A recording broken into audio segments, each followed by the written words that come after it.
Honorable Dr. Worsak, and all the executives and staff members of the great NDIM. I heard so much about NDIM when Dr. Worsak visited us. And like what they said, 1,000 words is not as clear as to see it by myself. In fact, when I have this chance to visit NDIM, I'm very impressed. I think this is how the great business school should go to build a global citizens. Well, I'll tell you a little bit about AIT. AIT stands for Asian Institute of Technology.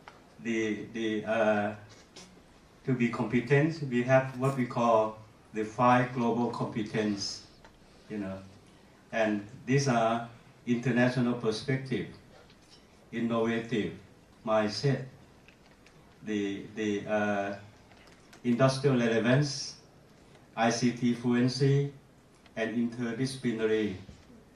Okay, so these are what we call global competence, because without this, you would not be able to follow the change of the world that has gone so fast nowadays.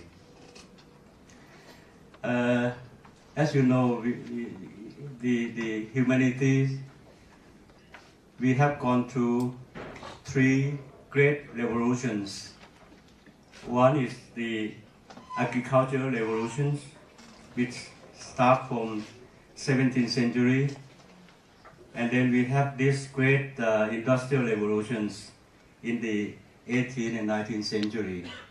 In fact, the education system starts from then to produce human resource to serve industries. And from 20th century, late 20th century, we have what today call digital revolutions. Okay, everything can be digitized, and anything that has been digitized, it will travel as fast as the internet, and it will be reaching the world at the same time. Okay, and the cost will be much reduced because we can produce as many as possible with the same cost. Okay, and that is the power of digital technologies.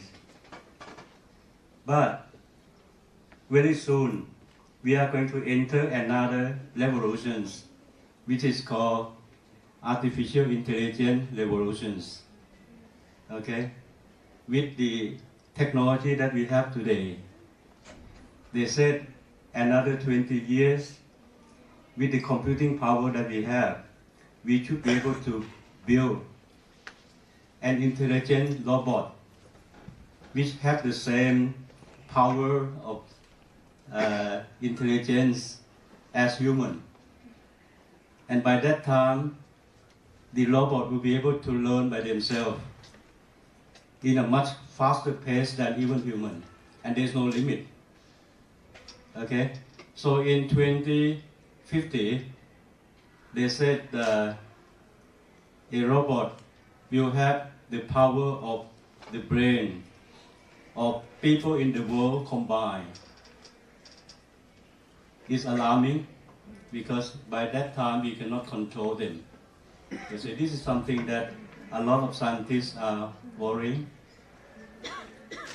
And I brought this here because I want to emphasize that the philosophies of education today is not the knowledge, but it's the way, the attitude, the readiness to learn something new. Because the objective of education is to produce graduates to serve the market of tomorrow. But today we don't know what is tomorrow. How can we produce a graduate to serve something that is unknown to us? Okay? So the best way would be to educate them so that they will be able to encounter with the future themselves. Okay? So this is the new philosophy of education. And therefore, when I see your slides, when I see the setup of this institute, I think you come the right way. Okay? You are building global citizens, which does not only serving India, but it serves the whole world. Because in the future, I believe that all the boundary, which is artificial, will be less important. You know, you'll find that some of you will be working somewhere else, not in India. You will find a lot of people may come and work with you in India, and you have to work together. So this is something that I'm very glad to have witnessed here.